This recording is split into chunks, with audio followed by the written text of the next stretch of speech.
Welcome to the intersection of technology, cybersecurity, and society. Welcome to ITSP Magazine. You're listening to a new Securing Bridges podcast. You're about to join Alyssa Miller as she sits down with senior and executive security leaders to share stories of success and failure while working across business teams. It's time to build and secure the bridge to the business. Knowledge is power, now more than ever.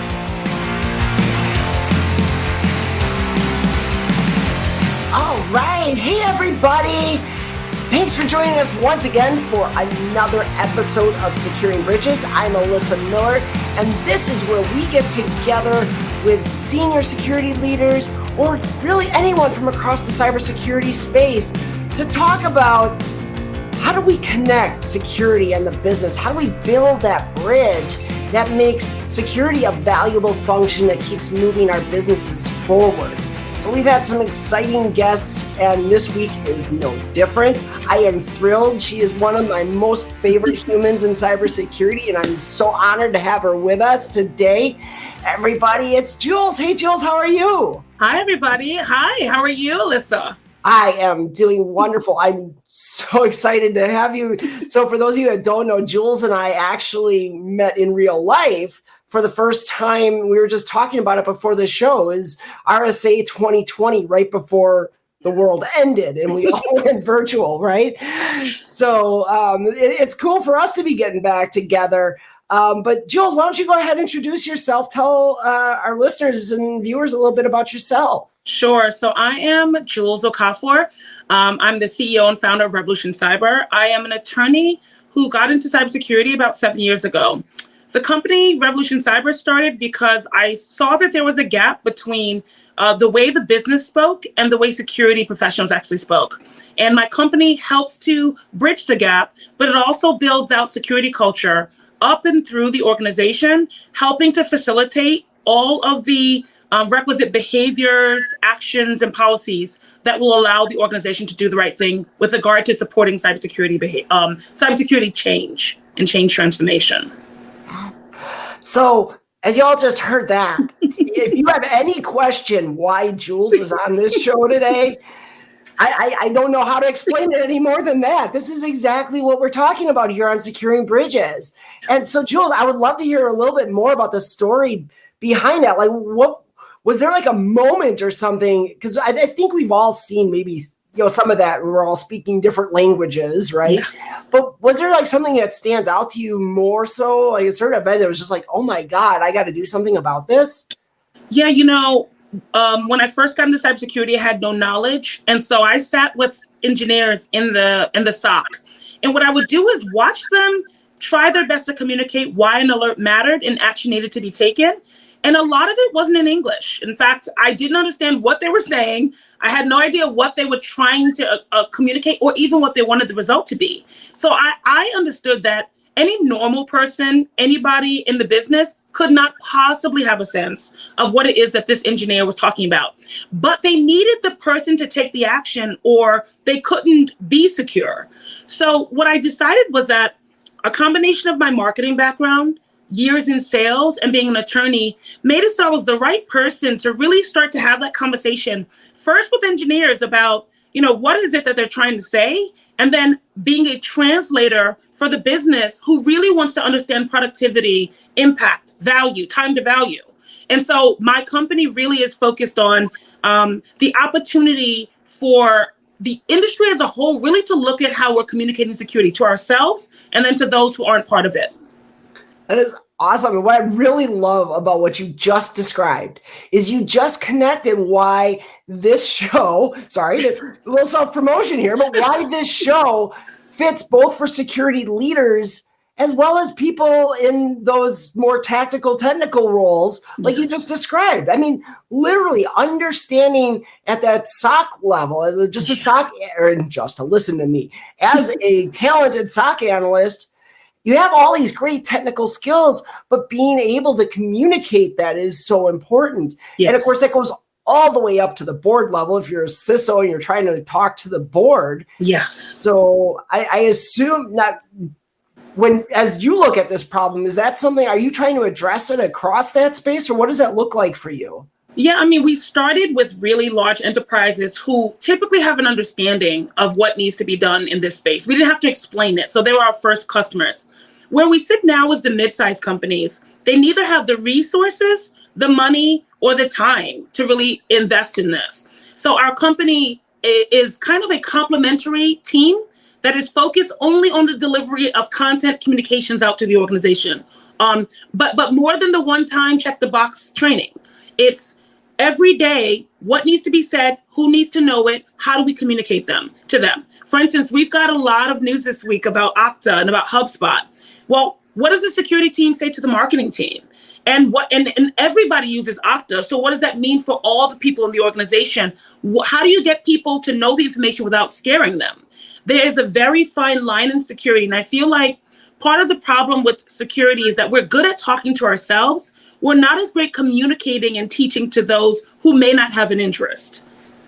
So let's take that Okta example for a minute, because it's timely, right? Sure. It's a situation a lot of people are watching. It's been complicated, to say the least, to understand what exactly is going on there. There's been a couple different forms of response that we've seen. I know even within my organization, There's been different communication yesterday versus today about how we are impacted or not impacted, or somewhere in the middle, right? Yes. So when you think about that, you're talking about from, that bringing the fear conversation. There's a lot of talk in the industry about how do we get rid of FUD, the fear, uncertainty, and doubt.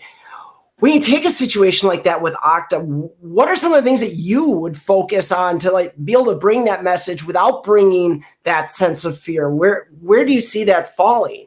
So what I'll tell you is that the best response is in the prevention. And I'll say this because a lot of the rollouts of Okta tend to be very painful to start with. So if you go back after the fact and you tell them that there's a problem with the thing that caused them the pain, they typically don't want to listen to you. So with users, Okta initiatives, if it's something SSL related, where you're doing things that are across the organization, communicating why this needs to be done or answering the so what when you're implementing it makes it so that when you're doing crisis response like we are now, people remember what you said about why it was important, and you don't have to keep repeating that. So in the response, it's about reassuring people, okay, we understand that there's a problem. We are continuing to monitor for any changes that may happen. And here's what your obligation is in this initiative, in this thing we're trying to get done. And then I think the final thing is, here's what you can expect from us. Because a lot of trust is about what you do and what I do, and it's got to be mutual. We both have obligations. The point with Okta is it's a great time for organizations to talk to their peers. So CISO should be talking to the peers and saying, we put this in place. It does pose a risk. We're monitoring it, and we're going to take action as soon as we know more. So you touched on something I think is really key there too, and that's this idea of how do we talk about, we went through this implementation, we put something new in, and IAM in general, anytime you're going to mess with identity and access management stuff, that's going to be a painful migration. There's no two ways about it. I don't care whose solution you're throwing out there, right? I mean, come on, this is so inherent to what we do. But okay, so we spent all this money and all of this time and all this effort to buy this thing, and now we've got this problem related to it. How do we shape that message so that we can not lose credibility, right? Because it's like, well, yeah, I told you to spend all this money on this thing, and now it's a problem. Yep. How do you not lose credibility in that message? It's speed to response. So, one of the common patterns I'm hearing in the concern about the Okta response is the timing and how long it's taken, right? So even as CISOs and security leaders, the time, once you know it's a problem, you don't want the news to get ahead of you. As soon as you figured it out, you want to go to small groups. What you don't want to do is blanket everybody at the same time. It really is a strategic, one-by-one, peer by peer, stakeholder by stakeholder conversation. And typically, here's where I start. Executive level, so, CEO level, legal, HR, finance. those are the groups that are the most impacted by if there were potentially some breach. So you want them to know first, and then you want to give them an option or a template for which they can communicate themselves down, or you then indicate, we're going to communicate, here's what we intend to say, and give the leaders an opportunity to weigh in on what should or should not be said, because there potentially is a liability or a legal risk. And what you don't want to do is miss that point. Sure. That's why we always say legal's on the first people we call in an incident, right? Yeah. Establish that right away. Let's get privilege in place and make sure we're doing the right things. But there's kind of, I feel like there's a little bit of a balance there. And let me know what you think about this, right? Because you don't want to over communicate, but at the same time, especially with something like Okta, where it's blowing up all over social media, there's news reports and various outlets that are talking about this, news of a breach, and they don't even know for sure because, again, mixed messages coming out of a lot of different areas on this. You're going to start to get questions from users who are going to be concerned as well. So where do you find, or how do you set that balance then between we got to be careful how wide we communicate versus we want to get ahead of that messaging internally to say our users and people who are concerned before the rumor mill starts spinning? That's why I believe strongly in small groups, because I believe that you have to manage the financial and legal risk really first. And then, so there should be a war room or some place in which you are all talking, the senior leaders are talking about what to do. And then what you want to do is give the people who report in the opportunity to reach out and say, hey, there's this going on. Feel free to reach out to me with questions. The research is still ongoing. There'll be more information shared later. What you don't want to do, and as an attorney, is blanket immediately. But you also don't want to say nothing if it's a critical system. If it's a critical system that could impact the business, saying nothing actually also increases your liability, because then you're seen as both negligent or reckless. So you have to be very careful with what you do in that situation. Yeah, no, that makes perfect sense. So, as I'm thinking more in terms of that proactive approach, right? So you'd mentioned that before with like the technology and where you have that challenge. I almost feel like this is a good conversation too, where just having that security aware culture starts to come into play. How about that for a segue? Because I know security culture is something you're really interested in too. Yes. And I think this is a perfect application of why that's important. Would you agree? I would agree. The fallacy or what I'm always disappointed to find, the most cyber aware cultures usually recently had a breach. They have a breach in their past. But there is an opportunity to get ahead of a major breach. Typically, there's a lack of willingness to invest because nothing's happened so far, right? Now, everybody, and people are still mitigating the risk of supply chain, right? So it could be anything in your environment could cause a breach.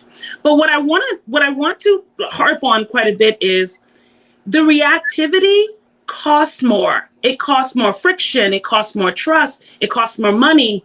Setting it up so that you can actually create just a generic awareness. Let's start with awareness, right?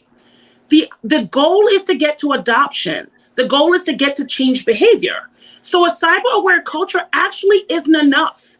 We've got to have a cyber-embedded, a cyber-enabled culture where people are taking it upon themselves to do the right thing when no one's looking. Therefore, when the breach happens, you should be excited to see people who were watching Twitter or were online and heard this story and sent it over to the security team. You don't want a situation where no one knows about security, they have no idea what you're talking about, and now you're scaring them, right? So there's an opportunity to build trust by building security awareness and using it as a platform in order to help people make better decisions at work and at home. I think that you would be providing tremendous value. And I think that's a very big missed opportunity. I love this. I've literally just ingrained this term in my brain because it seems so simple, but I don't know why I've not heard it before. Security enabled culture. Like I've heard security first culture. I've heard security aware culture. No, security enabled and empowered. Yes. That's what we need. That's exactly. So that people feel that sense of ownership and that ability to go do something about it right away. I absolutely adore that. Yeah. So is that something then when you're speaking in terms of training, yes. and you're maybe in a sales discussion or whatever with some senior leaders, how are you selling the value of that to them? I know you kind of mentioned already, like the reactive approach is more expensive. Is that the only message there, or is there more that you're able to bring as far as just really here's the value of having this security enabled culture? I find that the reason why someone should buy something and the reason that they actually take the steps are two different things. So the reason why people should buy it is because you want your employees to feel like they're part of the security conversation. Those are all great and feel very pie in the sky. That tends not to be something measurable in the beginning. So our programs are measurable, but it tends not to be something you can take to the board and say, we just want our employees to feel good about security. Why people are buying this idea of security culture, they're very interested personally as security leaders in improving their relationships with their stakeholders. They've either gotten negative feedback about security's rollouts. They've also had this really big incident happen and it went crazy and no one knew what to do. Or third, personally, they feel like this is a platform for them to have better conversations in. I'm not finding that people are buying for the employees. I find that our buyers are buying for themselves and for relationships that they want to strengthen. And this is an important conversation, understanding to have when you go into these high-level conversations is who are you talking to and what are their motivations? I mean, especially at the executive and board level, my God, some of those people, I've had board members ask me, what's a CISO?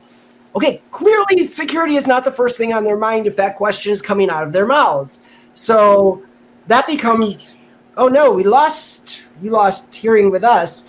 So hopefully you can get that sorted out. When you give me a nod, I will we'll assume you're back. But so I'll riff here for a minute. Yeah, so this is one of those things when you go into a board meeting, you have to have that ultimately, that understanding. You got to know who you're talking to and understand that the reason you see why they should buy something isn't necessarily the reason that you're going to get them to buy something. You have to speak to their motivations. So in that case, it's, that's something you need to plan for early in that conversation and how you're going to present it. Because if I go in there and I go to a board meeting and I'm saying, hey, we want to do this because it's going to make our employees happier. It's going to make, it's going to reduce this risk item down to a level, or, that doesn't necessarily speak to the board. You need to be able to bring a message that resonates with those board members who might be CEOs or CFOs for another organization that don't really get the security discussion at all. I actually can't hear you. Oh no, and so I was kind of just riffing. I'm not quite sure what we can do here. So this is unfortunate that we can't get Jules. We'll see if we can get her back here quick, because unfortunately this is a really good discussion and I don't want to lose it. So, I can't hear you. Yeah, still nothing? Doesn't look like we've got Jules back. Oh no. So maybe we can get her to log off and come back. Hopefully we get Jules back in a minute. So, I'm really glad, first of all, that this conversation took this turn. It was not where I thought we would go first. But obviously, the Okta situation right now is something that we're all incredibly aware of, and it does illustrate some of the key challenges. So when you've got this situation, and again, the mixed messages, there's been a lot of criticism of Okta this week. I'm not going to lie about that, but I don't want to harp on it either, because they're certainly not the first to make some mistakes in how they communicate, and they won't be the last. But it does bring about an interesting conversation for us as security leaders that, hey, we're just going to have to, we're going to have to understand better how we can communicate and limit the impact of that uncertainty in the marketplace, from impacting us within the division or within the business. So, some of the places I'm really hoping to dig in some more when Jules gets back is really, hopefully she can hear us now because she has come back. Yay! So Jules, I was literally just riffing on, the whole situation of how do we, what you were saying ultimately, that, when you go to the board, you go to the executives, it's communicating with them is just really so much of that all important understanding their motivations, and that a lot of them may not be security people at all. They're probably a CEO at another company, or they might even just be a professional board member at this point in their career. And so there's that criticality of really understanding your audience before you go into a conversation like that. And it's not just, knowing who they are, it's actually doing some research and digging in. So I'm curious your thoughts, coming from, obviously a lot of those times you're going to be in situations where you basically, as a salesperson, you're having those conversations. You got to do the same thing. So what are some of the things that you're doing to research who you're going to be talking to before you walk in the door? So RevolutionCyber's created something we call the mindshare model.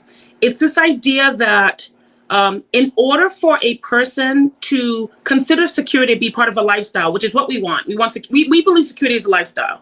And we have to actually more frequently be seen as something that's top of mind. So we're actually competing with all the other things that people have to do. So for instance, everyone's distracted. We know everyone is, working from all over the globe. So we've got to take that into consideration. What we like to talk about is what we call a human blueprint. It is a blueprint or profile of all the different reasons why someone would change behavior, what their role is, what access to systems they have, and then more importantly, what is the thing that's going to motivate them to do the right thing? It is different for all groups. We know that IT, sales, marketing, and let's just say the HR groups completely see the world differently. And so what you want to do is create sort of, in marketing, their audience profiles. Here, their employee profiles. And it's ultimately thinking through, what am I going to say? Who's in the room? What is their job? What are they concerned about? What are their interests? And then how do I speak to those and bring those into everything I'm saying? And I'll give you a hint. So for instance, talking to the CMO. The CMO typically is looking to drive revenue through series of activities, campaigns, and things that they're doing. If we're going to talk about security, the biggest security risk for the marketing department tends to be in SaaS, shadow IT that they're purchasing, typically without approval. Secondly, social media. So they are the most, visible piece of people in the organization. And then they also tend to be really focused on quick movement. So they tend to have weak passwords, share lots of information between each other. So if you're going into a room where the chief marketing officer is there, the idea is what do you have coming down the road that potentially security might be able to help you with? So we talk about enablement. All right, so you're rolling out this new product. We've got this process in place where you can work with members of our team who can guide you on where we should look at vulnerabilities. For your customer base, we can also provide you elements of trust building in the platform that we're rolling out that will help you in your marketing efforts. It will help you to establish yourself as a trusted company, establish us as a trusted brand. Security has the ability to bring trust to the table, and marketing spends thousands, millions of dollars in order to build trust with customers. There's a natural alignment. You got to figure out how to do that with each different group in the organization. I love it. The best part about that, in my opinion, is when you can do that, suddenly they become your sponsors. Yes. Like, instead of fighting against you because you're trying to take money or whatever else, you're saying like, hey, I can, and here's this key word that we've used already, and I hear a lot of CEO or CISOs use it and maybe not understand it. I can enable you. Yes. By doing this security thing. We can open up this new path of innovation. We can open up this new marketing channel. We can, do these various things if we connect that security thing And I mean, personally, I've got experience doing this and it works. And this is what I love about the message you're bringing is, yeah, just align that. If you can show that connection, they want to do what they want to do. Yes. The business wants to innovate and grow. Yes. So connect the two and win a sponsor to help push your things along. Completely. There is no organization or team inside an organization that is an island.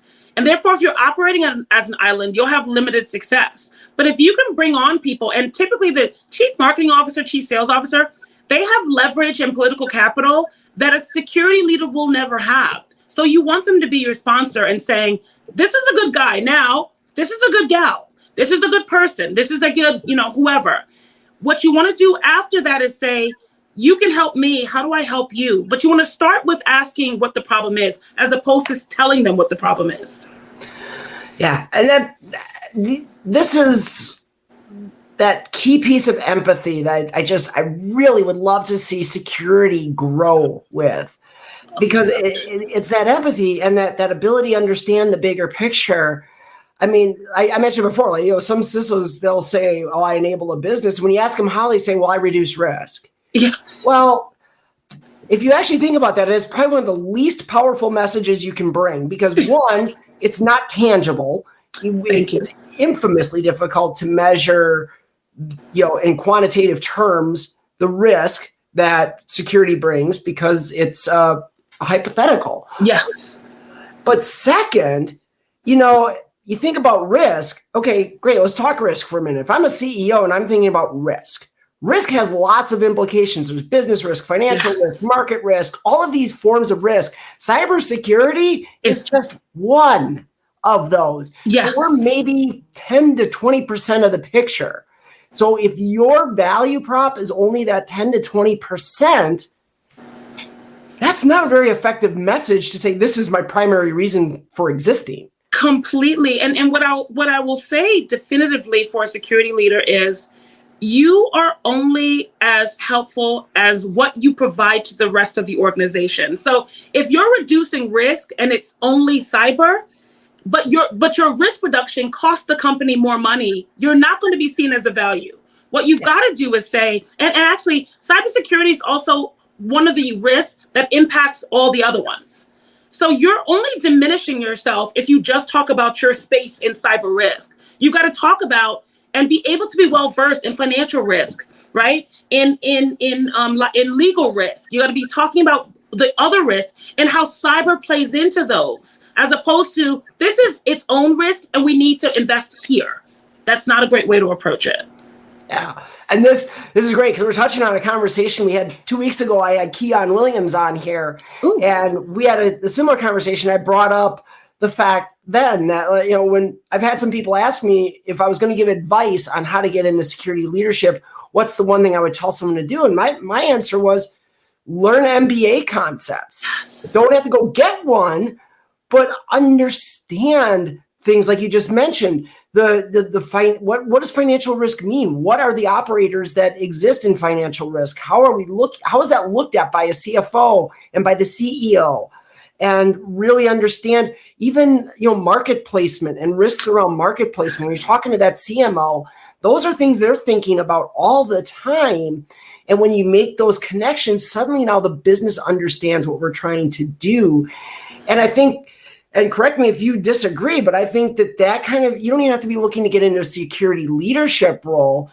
Just understanding that if I go back to your SOC example, a very technical position with very skilled people working on day-to-day tactical, keeping the lights on, keeping us protected, there's still room for that conversation and that awareness when you're trying to communicate out to their teams that are in other spaces. Yes, I completely agree with you. And just in my experience, the engineers who could read and write for a non-technical audience were worth their weight in gold.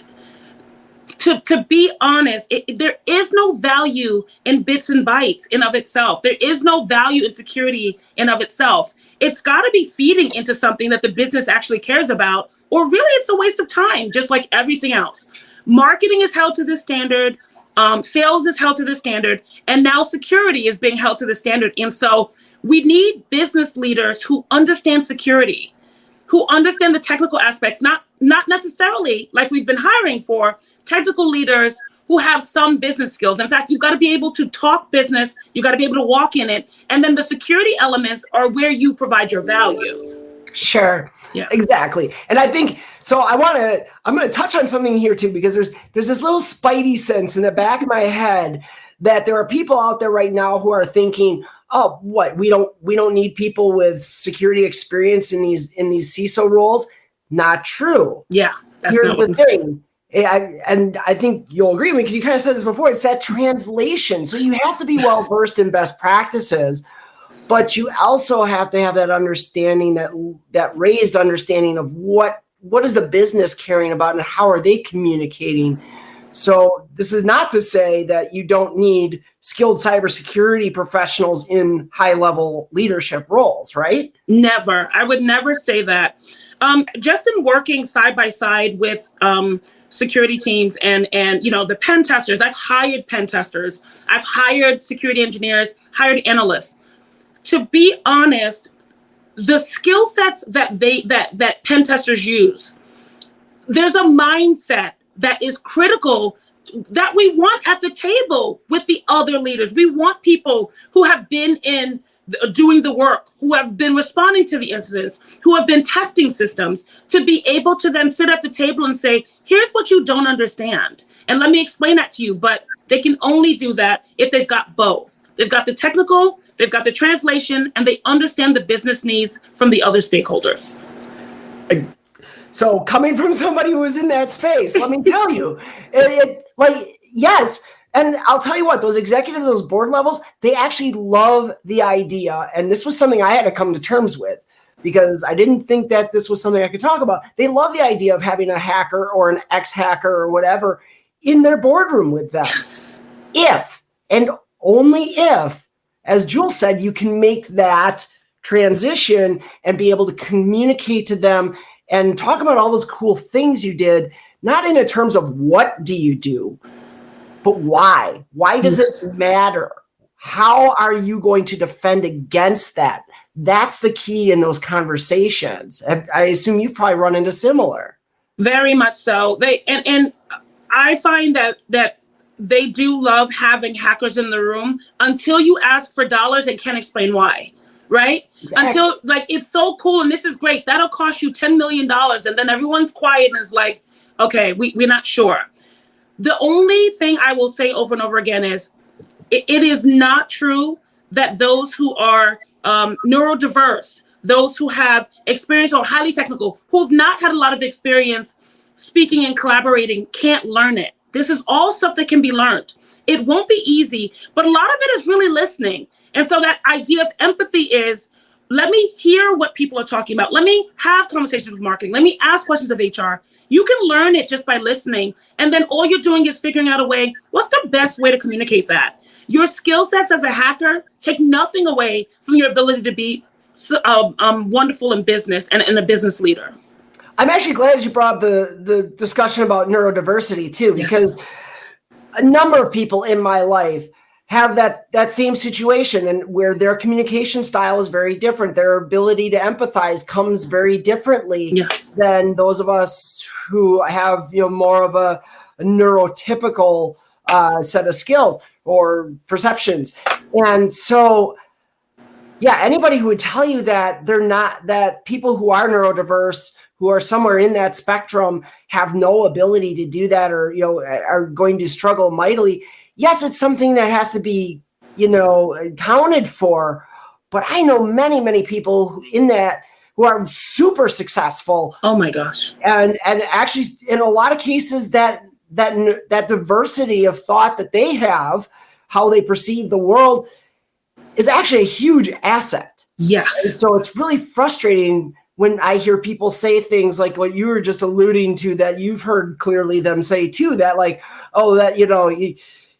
someone who deals with neurodiversity cannot do that. Well, that's not totally true, at least from what I've seen from loved ones in my life. Yes, and I've worked with and hired autistic individuals who worked on certain projects and worked with me on certain programs that I put together years ago. And these are some of the smartest, kindest, gentlest, and literally they just see the world in a different way. I think that there needs to be room made for this mindset because it contributes vastly to simplification, because for this mindset, it needs to be simple and plain, right? The other thing is I'm ADHD. I've been so since I was a kid. It takes me forever to do some of the things that I do. What I've done is acknowledge that it's something that takes me time, and I put in so many built-in sort of structures, right? So I stick very much to my calendar. My calendar is everything. I also have help. I have to hire help, assistants. I have to have organizers. I have to have people who create structure for me so that I can be as fantastic and wonderful as I am. But it's not an easy thing to do. And all I say to myself is, am I having the impact? Is what I'm doing working? And if it's working, then I'll start to see the benefits of that. And when it's not working, what can I do to change that? I think this idea is the world is for everyone. We've got to figure out a way to make a place for people. And then for ourselves, we've got to make the world work for us. And that's just what it is. You know, I swear to God, we could do like a whole show on this topic. Like seriously, just, you know, we can sit here and say that, you know, when people perceive the world differently or learn differently or communicate differently, that they need to adjust to the rest of the world. But honestly, it's the opposite. Yes. And I can tell you already, I'm hearing it in my mind somewhere where we're going to have to explore this in a different show, because I would love to equip more people with the knowledge of how they can create that space, how they can structure things differently so that it is more open for folks of all walks of life and with all forms of, you know, whether it's neurodiverse or whatever. I mean, we could, again, I mean, we'd probably write a dissertation on this, but unfortunately, we're actually coming down to kind of the end of our time, which really sucks because I feel like I know this is so good. This always happens. I get to the end, I'm like, man, we could just keep talking. This has been a blast. You actually said that at RSA as well. I mean, yeah. Why are there gotta be time limits on things? Well, you know, because we all have jobs. We gotta get back to work, I'm sure. But before we go, sure. The one thing last thing I really want to ask you, and taking into account what you've done in terms of, you know, building security culture, how you're really shaping the attitudes toward what training can be and how it can be different than the, you know, half-hour CBTs that don't let you fast forward through the movies kinds of things, right? If there was one thing, one message that you could get drilled into the brain of every senior security leader out there about building that security culture and maybe shaping it with training, what would be that one message you want them to hear? Wow. The goal is adoption, not awareness. So one can tell if the culture is enabling, if people have adopted it, you're having a two-way conversation, and they own and are accountable for security themselves. So I want to say that security awareness is a journey, but it's only the first stop. Your final stop is when the people that you're on the journey on turn towards you and say, we get it, we've got it from here. That is awesome. Yes, I really, really hope that people are hearing that. And so there's a comment up here from Frank about why a different show. No, I don't mean a different podcast. I just mean a different episode of this one. Because absolutely, it's something that definitely deserves the full 35, 40-minute show to talk about. In fact, I mean, honestly, again, it's something that probably deserves a 2-hour talk and workshop on. It's such a huge topic. So yeah, I definitely do not mean to separate it from securing bridges, because securing bridges, I agree with you, Frank, that's exactly where that conversation belongs. Completely agree. So, Jules, thank you so much. It was so amazing having you on here. I couldn't imagine a better conversation, and the timing was perfect with the Okta situation. I'm glad we were able to dive into that too. Anything last thoughts you want to throw out to the audience about either your business or anything else? No, I mean, Revolution Cyber, definitely look us up. We're really trying to give the strategy, the design, and manage programs that help to build culture 12 months, a year. The other thing I want to say is, Alyssa, you've got a fabulous show. I know it'll do wonderful, and they could not have chosen a better host. So that's all I want to say. Now I'm blushing. I mean, my cheeks, I can see my cheeks turning red on the camera here. But thank you. No, and I hope all of you are enjoying the show too. That's 3 episodes now that we've done. I've been enjoying every one of these conversations. I hope you are too. And I hope you keep coming back every week. We're here every Wednesday. We'll be breaking things down. Next week, we've got yet another super exciting guest. We've got Wolfgang Gorlick coming on. If you know him from, you probably seen him at conferences. You might know that he's a vCISO for Duo at Cisco. He's going to be here with us next week. So actually probably a good thing he wasn't here this week to talk about Okta. Hopefully we'll be done talking about it. I don't want to go into that with one of their competitors. But no, really good stuff. We'll be back here every week. Remember, go to itspmagazine.com. We've got all the links. You can listen to the back shows. You can either watch them recorded or they are in podcast form. This episode will be available just a couple days. So be sure to keep coming back. Check us out. We'll be back here next week. I can't wait. Until then, take care. Stay safe. Bye-bye. We hope you enjoyed this episode of Securing Bridges podcast with Alyssa Miller. If you learned something new and this podcast made you think, then share itspmagazine.com with your friends, family, and colleagues. If you represent a company and wish to associate your brand with our conversations, sponsor one or more of our podcast channels.